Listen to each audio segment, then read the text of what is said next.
on met le masque. Et quand on a fini de chanter, qu'on est au pupitre, on enlève le masque.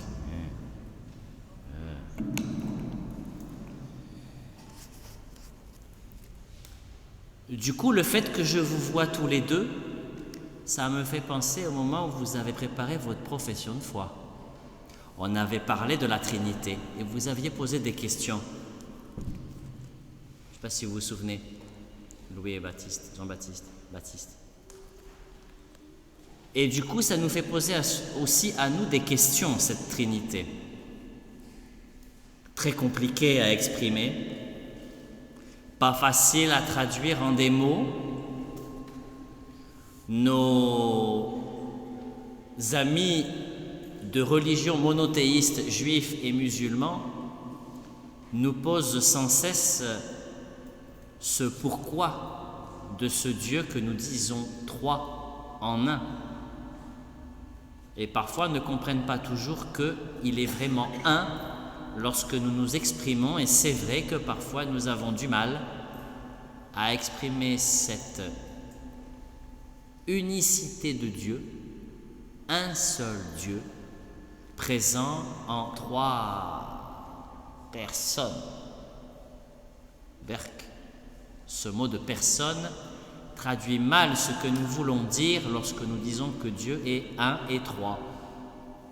Parce que lorsque nous disons le mot personne, forcément nous donnons une identité particulière, indépendante et libre, complètement autonome, différente, et c'est ce que nous sommes. C'est peut-être pas exactement cela lorsque nous parlons de Dieu. Parfois nous sommes même tentés, nous les catholiques, d'y ajouter la Vierge Marie comme si on avait besoin d'une femme au milieu pour équilibrer un peu tout ça, parce que c'est trop d'hommes dans cette Trinité. Et on oublie encore une fois que dans la Trinité, il y a du féminin. En français, c'est sûr, ça se traduit mal. Esprit Saint, l'esprit, en français, c'est masculin. En hébreu et en arabe, c'est féminin. Elle est là, la bonne femme. Vous n'allez pas la chercher bien loin. La Vierge Marie, ça viendra après. Ça me fait penser à cette fresque dans la coupole de l'église à la Goulette en Tunisie, où la Trinité est représentée dans un cercle le plus restreint de la coupole, où les trois personnes, on va le dire comme ça, de la Trinité sont représentées avec le même visage. Le Père regardant le Fils, l'Esprit regardant les deux autres, et le Fils ayant sa main quasiment à la limite de ce premier cercle de peinture et rejoignant presque la main de sa mère, la Vierge Marie. Ah, magnifique. Et là, on est déjà dans quelque chose qui est de l'ordre de la communication, de la relation.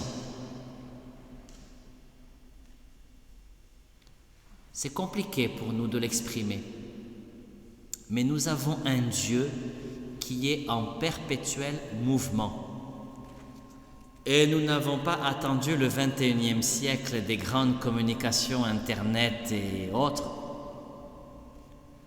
pour signifier que déjà, en Dieu, il y a de la relation, de la communication, et particulièrement une communication d'amour entre le Père et le Fils, entre le Fils et le Père, et que cet amour puissant se personnalise. L'Esprit Saint. Mais que cette communication ne peut pas se fermer à ce cercle, qu'elle s'ouvre automatiquement et qu'elle s'ouvre à notre monde et à nous-mêmes. Et que du coup nous-mêmes, nous ne pouvons la garder pour nous et que nous l'ouvrons à d'autres. Voilà. La Trinité pourrait être exprimée comme ça, peut-être d'autres façons. Chacun y trouvera en lui-même l'expérience qu'il a de la relation à Dieu pour exprimer ce que, dans son expérience même, il peut déjà dire quelque chose de ce qui est en Dieu, en lui.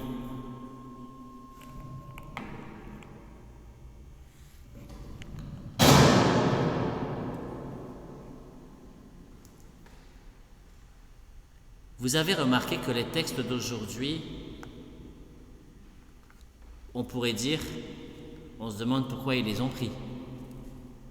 En quoi ça a un rapport avec la fête de la Trinité? Ah, peut-être que, si je regarde la première lecture, le livre de l'Exode, il y a peut-être quelque chose dans ce souci de lien, de relation, de communication. Lorsque il est dit « S'il est vrai, mon Seigneur, que j'ai trouvé grâce à tes yeux, daigne marcher au milieu de nous. » On a peut-être là la clé de lecture dans ce texte pour signifier que Dieu est mouvement perpétuel de communication et qu'en lui-même, il ne peut que s'ouvrir à nous et qu'il ne peut qu'être au milieu de nous. Dieu n'est pas un Dieu tout seul figé sur son trône, il est Dieu de quelqu'un, il est le Dieu d'un peuple, il est le Dieu de personnes qui entrent en relation avec lui. On a peut-être déjà là la clé de lecture. Dans la deuxième lecture, Saint Paul est beaucoup plus clair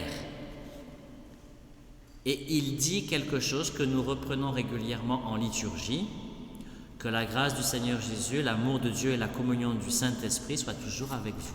C'est ce que nous disons en début de célébration. Si nous le faisons, c'est parce que Paul l'utilise déjà. Et là encore, nous avons les trois mots qui disent quelque chose de la relation en Dieu lui-même et de Dieu avec nous. La grâce, ça se donne et ça se reçoit. L'amour, kiff kiff. La communion, si la communion c'est pas quelque chose qui est en lien avec quelqu'un, s'il n'y a pas de la relation là-dedans, je ne sais pas ce que je fais. Et vous avez remarqué que la grâce du Seigneur Jésus, l'amour de Dieu, la communion de l'Esprit, soit toujours avec vous. Ce n'est pas fermé sur soi. Ce n'est pas un Dieu qui s'enferme sur lui-même. C'est un Dieu ouvert sur l'humanité et qui invite l'humanité à s'ouvrir à lui. C'est magnifique. Et l'Évangile, la liturgie de l'Église aurait pu en prendre d'autres beaucoup plus explicites sur la Trinité. Mais celui-ci exprime bien l'amour de Dieu pour le monde, l'envoi de son Fils et la présence, sa présence au milieu du monde de façon perpétuelle. Voilà. Avec ça, essayons de faire notre beurre pour que chacun de nous puisse exprimer à son tour, à sa façon, avec ses mots, comment il pourra dire à quelqu'un qui l'interroge: quel est ton Dieu? Pourquoi tu dis que ton Dieu est un et en même temps il est trois? Pourquoi tu te compliques la vie avec ce Dieu en exprimant les choses de cette façon? Mais c'est que peut-être ça veut dire quelque chose et que peut-être nous avons encore à approfondir et que si Dieu se communique, si Dieu est relation, nous n'avons jamais fini de découvrir qui est Dieu. Nous avons toujours encore à découvrir qui il est, lui, pour mieux nous découvrir nous-mêmes et devenir un en lui.